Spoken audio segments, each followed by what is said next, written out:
All right. So something that we keep talking about is brands are not good at storytelling. And my opinion is the reason why is because they don't understand the main part of telling a good story, which is it's all for your audience. It's not about you. And brands are always trying to say, this is how we began. This is, why we do what we, and it's like, it misses the point of a target audience, So today's episode, I'm looking to go over a 3-part framework for any brand to identify how to tell better stories about themselves that will resonate with their target demo. What do you got? So I'm going to be piggybacking off of that and going to be thinking about and talking about this brand called Late Checkout. Late Checkout's one of my favorite brands when they talk about telling this larger cohesive story that every campaign, every photograph, every carousel, every reel, anything they do is all part of this larger story. They're an amazing example of world building, and also what I think is really what brands should be doing, which is like, you're not just world building, you're building a universe, and then like you're building worlds that are your campaigns and your series inside of that. And they do a 10 out of 10 job of this.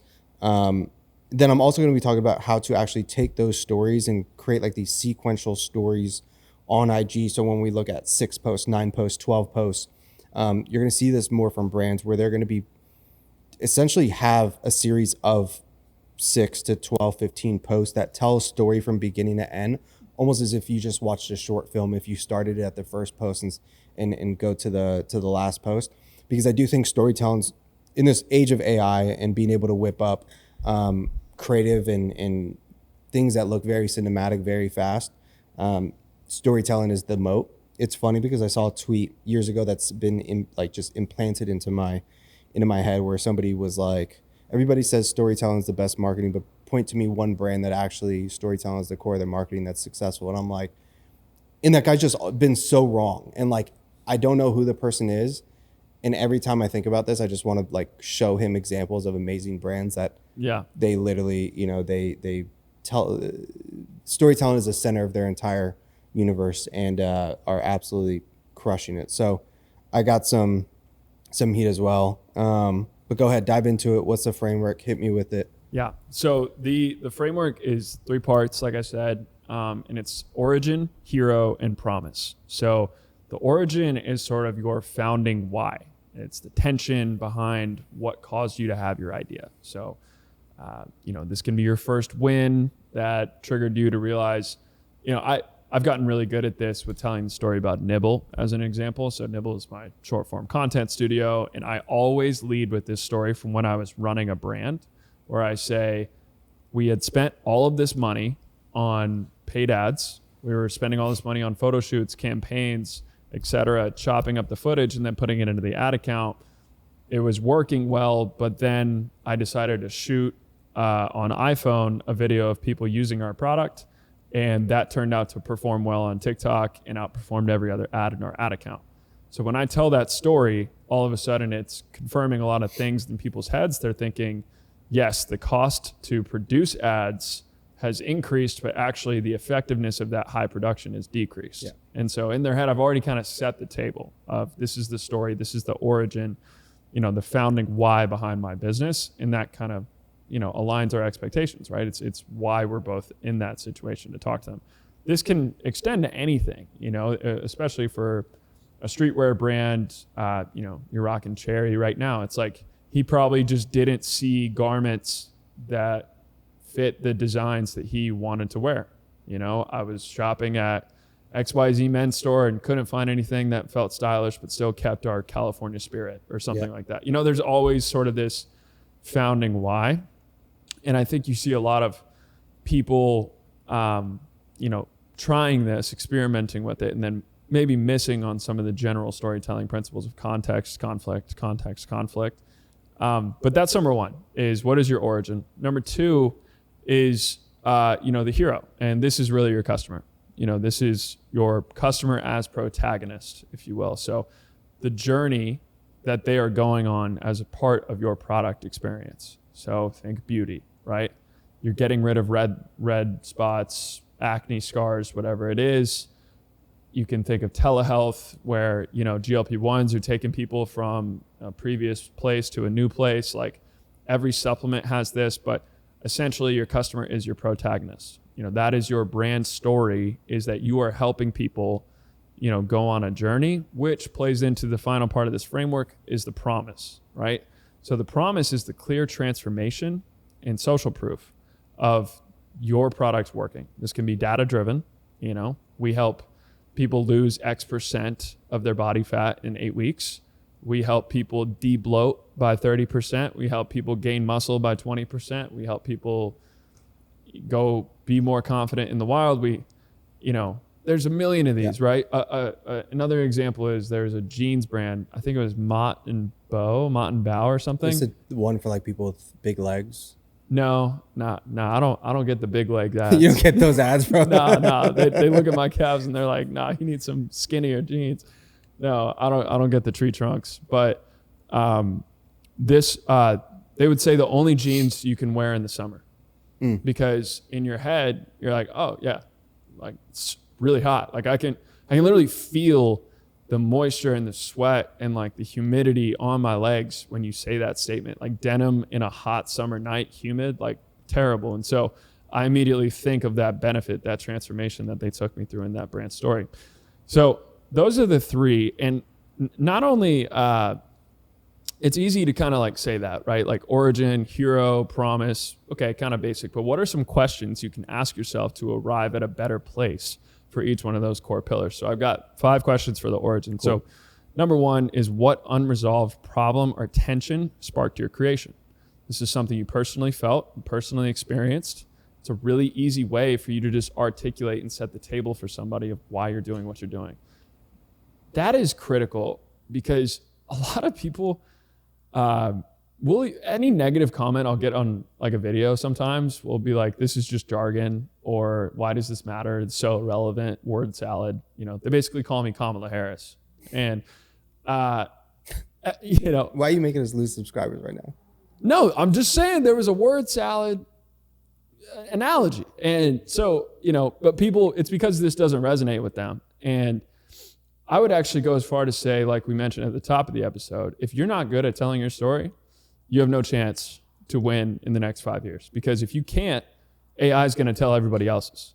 And so if you can't stand out for who you are, like who you personally are, you have no chance. Literally zero chance in the world. Couldn't agree more. So yesterday in Cut 30, like in the first week, we always go through like hooks and what are the different hooks. And then we try to set the tone for, hey, you're going to be doing a lot of script writing. Here's like essentially a very bad script and a very good script.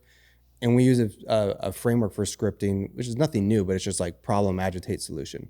Yeah. And very similar to this for the origin story. The example I use is like, hey, if I was talking about why I started Marketing Exam, and back when Marketing Exam was just like the newsletter and breaking down case studies versus if I'm just breaking down why I started it, the bad script was like, hey, what's up, y'all? So today I'm going to be talking about why I started Marketing Exam. First 5 seconds right there, 6 seconds, there's no reason for you to care as to why I started Marketing Exam, right? But if all of a sudden I start and I say, I hated Harvard Business Review so much that I started a company in spite of them, all of a sudden my origin is now one, it's more relevant. It's going to get you to nod and be like, yeah, I feel that. Like that's kind of interesting. 100%. Someone's going to resonate with what you just said. Exactly. Like yeah. I'm like making my origin story very relatable to the viewer, and then also like leveraging Harvard Business Review within those first 3 seconds. And specific. There's no fluff in that. No. You explicitly said exactly what your purpose is. Yeah. And so there's that, right? Unresolved problem or tension that sparked your creation. The next one, I think this is really key in terms of like how you continue to tell those stories, like what moment, quote, or epiphany best dramatizes that spark, right? So this is a great opportunity to be like, Michael Jordan's quote transformed the way that I thought about XYZ. Yeah. Like you bring in sort of your inspiration. We have the Virgil, Kobe, Muhammad Ali, Steve Jobs mural behind you. It's like, when people see that, we got Kobe back here, we got MJ back here. Like when people we have Serena too. Yeah. For the people who didn't like the Kamala Harris joke, we have Serena Williams. But no, so we immediately have those things which connect you to people who those are going to resonate with. So, it allows you to bring in something else. Like what was your inspiration? What was something that clearly guided you towards that place. If you don't have one, find one, bro. Yeah. Like it's like not that hard, but it is so helpful to you. And the next one, how did early obstacles, shape your values? How did they shape your product, right? Like, I think this one, I've talked about a glassware brand that did a really great job with product storytelling called Fleur. And this was so good to me. This was one of the best product storytelling analogies I've ever heard, where he goes, I wanted to use cool glassware, but every time I would pour my coffee in it, it would break because the glass they used to make it was cheap. And all you can think about is like, cool glassware exists. It's garbage. This guy actually made a quality one. Cool. So that's why it's $12 instead of $4. Yeah. Right. And so it's like, he talks about an early obstacle that he faced. And he's like, yeah, all my stuff would like break because the hot espresso was breaking hot, low quality glass. Then introduces you to his product features, how those product features came about from the obstacle. Two others, it's like, can you find a pivotal first win? Like, what's a way to signal traction? Because people don't want to be first all the time. Yeah. Everyone's seen the chart of, early adopters all the way to laggards. And most people don't want to be an early adopter for you. So, naming your first pivotal win, like creating that traction. We talk about chunky fit guys a lot. Like they do that really well, where they're like, we just upgraded our manufacturing capacity because we're having so much demand and success. It's a really good way to kind of name that win. And then the last one, I think this is kind of a good sanity check, is like, ask your friends, like, why did I start this company? And listen to what they say. Because if you can't get like two very similar answers from separate people, then you haven't been clear enough about what your origin story is or what your why is. So I think that's another one, is like, can the people that loosely know about this but are not actually plugged into it articulate what you're clearly doing? It's so important now, where it's easier than ever to launch a brand, right? Like I always call this Canva brands. If I want to start a brand tomorrow, I can get on Canva, I can make the packaging, I can make the apparel, and there's no origin, but I could get something up and running and then with organic, I could get some kind of traction pretty fast if I know what I'm doing. Mm-hmm.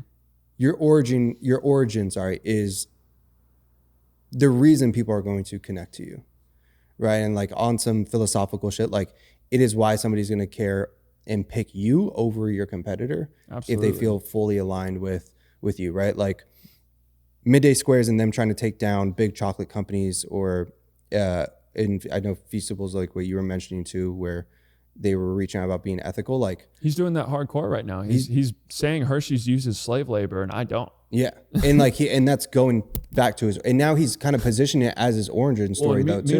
Meanwhile, Hershey's isn't doing anything, right? Yeah. Like they're not even, Hershey's is slow asleep at the wheel that they're not even there to defend themselves. They're going to sue them in 2 years for slander or some shit. You know what I mean? And so it's like, that's how, being content led can help you just get ahead and separate yourself before the competition even knows what just happened. There's another chocolate brand. We've talked about them. I think it's like Tony's Chocolate. Do you know them? Yeah, Tony's Rips. Yeah. Tony's Chocolonely. Like they're another brand where if you want to talk about like being first movers, within that space of being like ethical chocolate, mm-hmm. They were that before Feastables. Do they have Mr. Beast? No. But there are so many elements of their bar and what they do and what they stand for that they're totally focused on the exploitation of cocoa. So, and that's the reason though that people are going to always buy them consistently and like form it into a habit. That's the other thing I don't think people think about when an origin story. If you have an origin story that people connect to and they feel like they're a part of and fully aligns with them, they're not just going to buy from you one time. You're going to be part of their habits. Mm-hmm. Right. We were talking with Cadence this past weekend, and there's so many people that feel fully like associated with that brand that they're going to consume Cadence forever.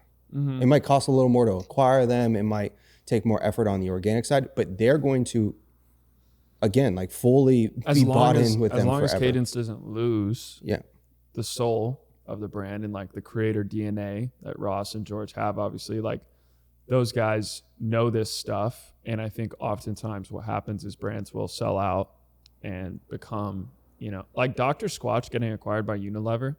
I don't know if you saw that. I did. what an innovative, great brand. I always, when I was making fun of them for doing the Sydney Sweeney thing, which I was wrong about, by the way, they crushed that. But because when I initially did my video, they did a launch video with Sydney Sweeney, and I thought that was it. I didn't know there was a collector's item coming 8 weeks late. Like I know, I saw that. I saw who was it that did a breakdown? Someone did a breakdown like yesterday or the day before. I don't know. I'm not giving free pub. I can't. I know who it is. I know who it is too. Yeah. But he did a breakdown and was just talking about how they did the whole thing. They sold like 5,000 jars of the bath water. Yeah, the bath water right? soap. Which is great. It's so funny. And like imagine Unilever signing off on that. Yeah, they wouldn't. No way. They wouldn't. Like a bathwater joke? Are you kidding me? Yeah. Some middle marketing manager, some HR person is going to come in and be like, we can't offend our audience. And they're going to be like, your audience loves that, actually. We saw it firsthand with Onnit. Onnit got acquired when by... Aubrey Marcus said he liked polygamy? Everyone was like, yeah, no, I want some of that too. They got acquired by is it Unilever or Unilever? It's British, so I don't care. Okay. They got acquired by them as well. Yeah. And that brand died off. The gym popped back off, but like the actual supplement died off. You don't even really see Joe Rogan talking about it or promoting it. They signed Jake Paul, that died off. Like there was so much shit that they were doing that was working, and like no soul. No soul. Yeah. I mean, and which is kind of just the natural life cycle of anything. But I'm just saying I would be fascinated with Cadence, right? It's like they're going to be so good for so long until something changes, right? And it's like there's almost something there too, which was at the beginning of this, what we were talking about, which is like, how do you rediscover that soul in that story? Yeah. But that's for larger brands. The last thing I'll say on the origin part is what Humantra does right, what Cadence does right, what these brands do right when it comes to origin story is their origin story is positioned in a way that they know exactly who they're talking to, right? Humantra is talking to the everyday individual that wants to look better, feel better. They want their skin to be a different way and be hydrated, right? And so their origin story needs to be centered around that. Cadence is just like the way Ross talked about it was, I care about the 3-hour window of before you train, while you train, and like after you train. That's it. Yeah. You know what I mean? Like everything else, everybody else could fight for the other time, in somebody's day. I only care about that window. And so I'm only talking to athletes that experience that window. Therefore, my origin story has to be rooted in that window. Right. When you talk like that and you position your origin story like that, it's a fucking magnet. Yeah, and everything naturally follows. Yes. I think that's a really big piece that a lot of people miss about this advice is it feels trivial to say or maybe to not live, but that's why he's going to continue to drop great products until he moves to a different routine. Everything will be centered around that 3-hour window. I just keep I put up a story about, submit your brand and we'll do kind of like a breakdown / audit of your stuff. And a lot of these folks, I got a gelato company, I got a dent, repair company, I got just such a wide range of businesses. And to your point, it's like, how do you drill in on that 2 hours? One of them was a spices company, which we'll do a breakdown on the next episode. But if you're a spices company, like you own the preparation process. Yep.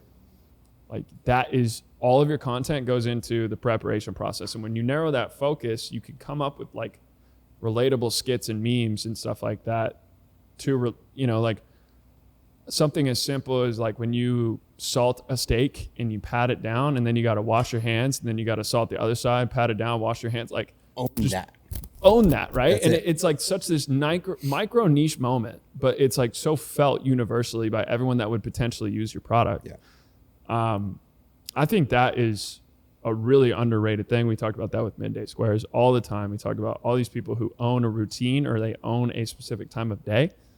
I think the part that people mess up is they just look at the avatar, right? They look at, okay, who's the person that's going to buy our product? It's going to be Brian who lives here and drives this kind of car. And it's like, yeah, maybe. Yeah. But what about it's literally the person that, like you're saying, when they salt their steak, it is a ritual. They're putting music on, and it's like, okay, that is the person we're talking Right. to. Because now think about all the ideas. It's like, okay, we're gonna do a collab with what's that stereo or that speaker that Marshall? Like we could do something with Marshall, right? And now it's piggybacking off that. Right. You could build a story off of that, and like that's how you have to think about Yeah. these moments. But I'd so agree with you that the avatar thing is so dated. it's so dated. Because we have a client that's very, very large business, and like their marketing team just thinks about things in that exact like textbook way, right? And Yeah. it's like, bro, throw the textbook out. Like Out. the more that I'm talking to people, you realize people go marketing first.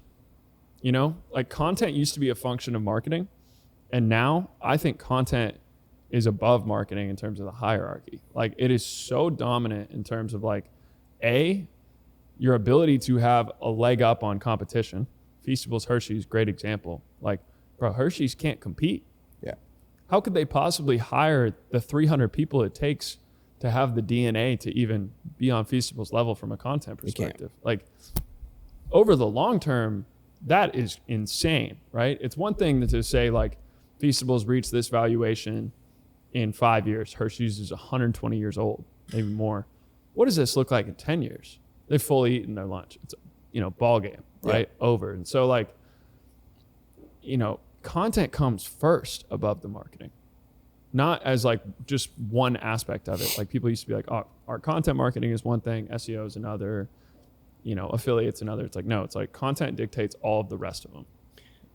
There was a really good article that I read, I don't know, 3-4 years ago that I was talking about social media managers and content creators are going to be the new CMOs. Yeah. And it was spot on. And this idea of like the social media manager is going to have the best pulse on marketing and what works because they're going to be able to build a brand from scratch with their iPhone. Yeah. And just with ideas and stories and editing. Yeah. And they're going to be the ones that are now going to be running the show. And we're watching it happen unfold in real time. And it's awesome. It's honestly awesome to see. But the argument's there. Like content is the most important layer in marketing. We're seeing all these brands too on Twitter that are 9-figure brands that built their entire ecosystem off the back end of Meta, now trying to figure out organic. And it's like, cooked. Dude, they're going to have to recreate their entire team. I mean, this made like 34-year-olds into boomers overnight. Like that's what's insane about it. I think is like so many people that didn't adapt in like 2021 and go through the pain and cringe of like caring about TikTok as a channel. And now it's like, bro, if you can't connect with people organically, because I keep seeing this on Twitter, and you'll love this because this is actually foundational. If you're a longtime listener of Sweat Equity, here's a little bit of Alex and Brian origin story. So do you remember the first Marketing Examined article you wrote about grind? Mm-hmm. Where I was taking Spark ads of our top performing videos and driving better results on TikTok ads than I was on Meta. Like, people will earnestly tweet that out as a growth hack in 2025. Like respected individuals in the D2C world, like a Zach Stuck or like a David Herman, like these guys, like these Twitter personalities, I guess they do something. And they'll tweet that out as like an innovative thing. Yeah.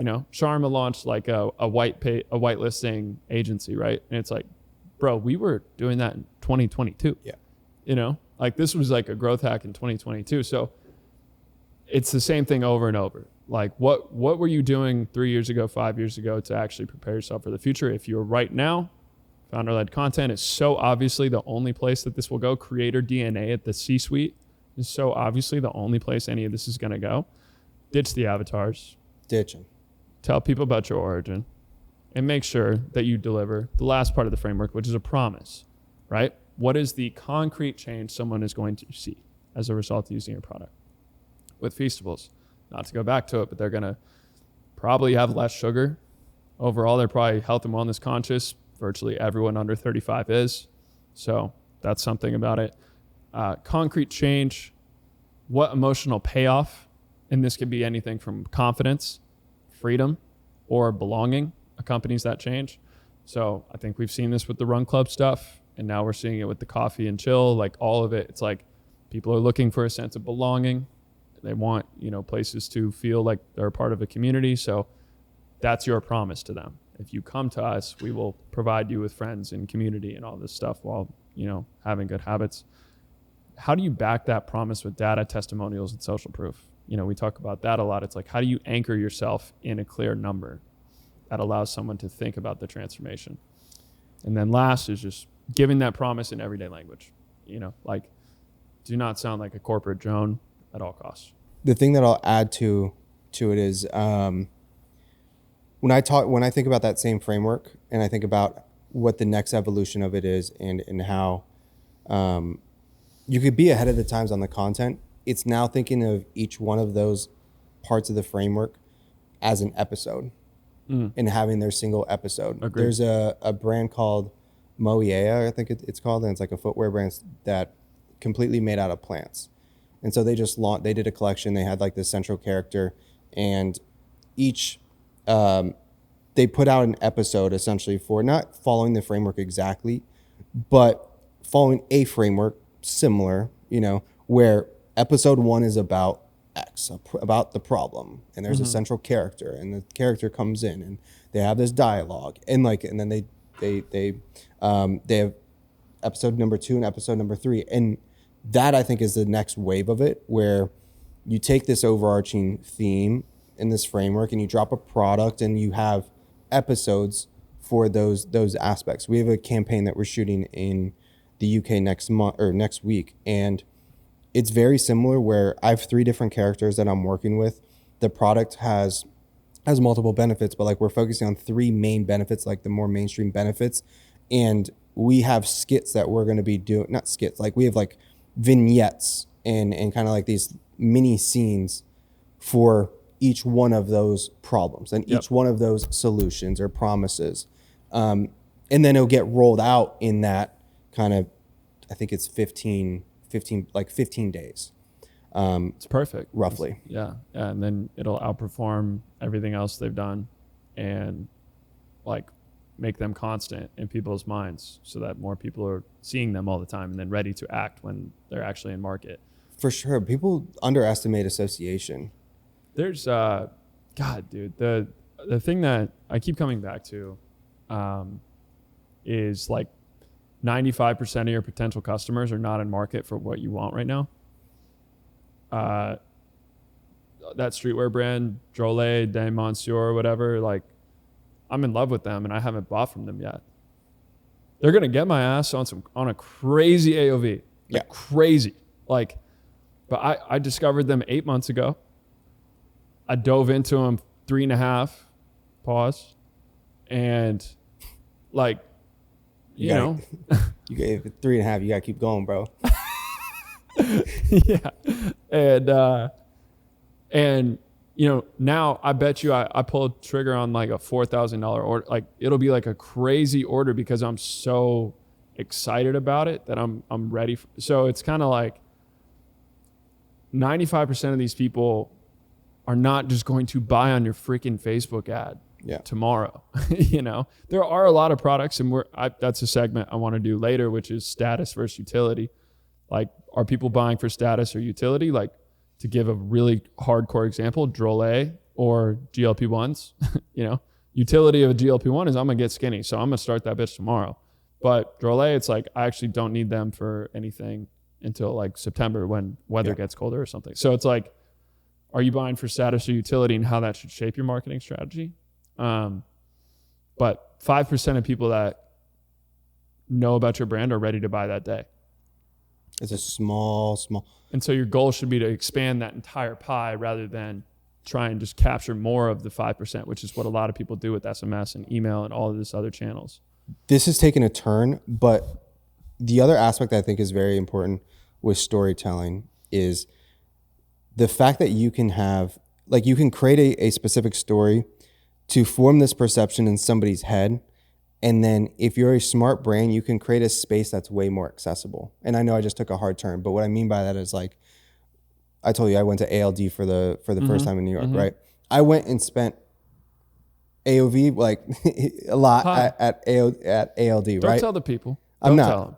I spent a lot of money I want at you ALD. to stay relatable. You're already getting, you know. Guys, I got Oh, my mom, I got a neck tattoo. Yeah. She doesn't know yet. I mean, on the other side of this camera is a different man. Because right now they see your left side, but on your right side is I can't wait an for edgy my mom to, version of Alex to Garcia. see this. I mean, it's crazy. But the interesting part, right, was there was a select group of people that went into ALD just to look because they're such fans, but they can't just afford browsing, it. enjoying the experience. Or they're the person that like just wants to get, like, they've been saving up to just get the hat from ALD, right? The cafe had a line.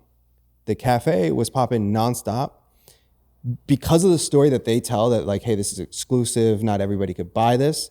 Having that accessible touch point makes people like die-hard fans because, hey, I can go get the $6 latte or whatever, $8 latte. And that's just something I've been thinking about, dude, where it's like, if you are this high-end luxury brand, have something that is more accessible to then the other end that is like the thing that I want to attain. And it's like, I can't spend $5,000 yet. I can't spend $1,000 yet here, but I could go spend $6 and I still get to say, hey, like, I have an ALD something. Right. And that's just been in my head since we went to New York. And then it made me kind of think of, oh, okay, like Kith does that as well. Like you have Kith's treats.